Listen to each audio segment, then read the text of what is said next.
On June 12th, the US government forced Anthropic to unplug the most powerful AI ever released. 3 days. That was how long the most powerful AI ever built stayed online. It started with a launch. Anthropic had dropped Claude Fable 5, and it was a complete monster. A digital titan so powerful it made older models look like pocket calculators. It wrote code, solved science, and learned faster than anything ever built. But the community response was an absolute dumpster fire. Developers were furious. The most powerful model on Earth triggered a massive backlash and ultimately ended up banned by the US government. First, the raw horsepower. The benchmarks on the model were honestly terrifying. It completely overshadowed GPT 5.5. On SW Bench Pro for coding, it casually hit an 80.3%. The same coding power that, 3 days later, would hunt zero-day vulnerabilities on its own. It wasn't just taking benchmarks.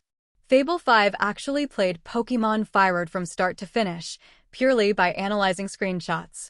Anthropic was so confident in its biological reasoning that they partnered with AlphaFold to push the boundaries of science. Biology power exactly like this was the first thing export control law was designed to contain. Social media was flooded with developers building insane things.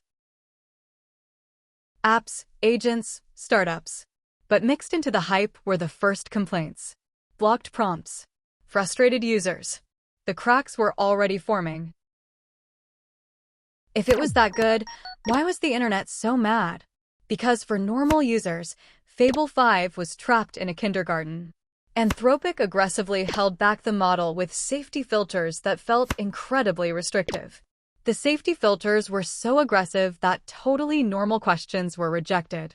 Someone asked for a pulled pork recipe and was blocked. It basically treated barbecue like a national security threat. And then there was the price tag. Fable 5 was computationally massive, so the API had zero free tier. It immediately started incinerating tokens. Ferrari prices for a car that wouldn't even leave the driveway. When developers were charged that much only to be stonewalled by safety filters, they didn't just get mad. They got to work. So, the internet fought back.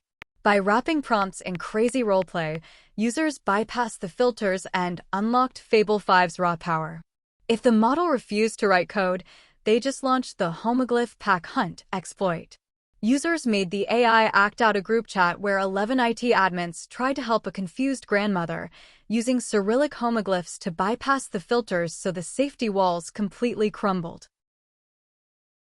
But the crowning achievement came from a red teamer named Pliny the Liberator. Using a slam poetry bypass, he got the model to literally vomit up its entire 120,000-character secret safety manual onto GitHub. It was the digital equivalent of handing a burglar the blueprints to their own house. But it didn't stay funny for long. Another company claimed they had successfully jailbroken Mythos, setting off massive national security alarms. According to Axios, the Trump administration had already tried to stop Anthropic from releasing these models and failed. So they took the nuclear option. On June 12th, at exactly 5:21 p.m. Eastern, U.S. Commerce Secretary Howard Lutnick sends a letter to Anthropic CEO Dario Amodei. It imposes immediate export controls on Fable 5 and Mythos 5, barring access to any foreign national, even Anthropic's own international employees. Anthropic argues it is a massive misunderstanding. They say the so-called jailbreak is a narrow, non-universal method for fixing software flaws, a capability OpenAI's GPT 5.5 already has. They point out that multiple governments and third-party red teams have tested the model for thousands of hours without finding a universal bypass. But it doesn't matter.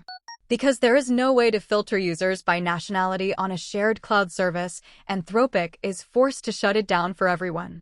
Separately, Microsoft bans its own employees from using Fable 5, citing data protection risks from Anthropic's new 30-day data retention policy. Fable 5 and Mythos 5 remain offline globally.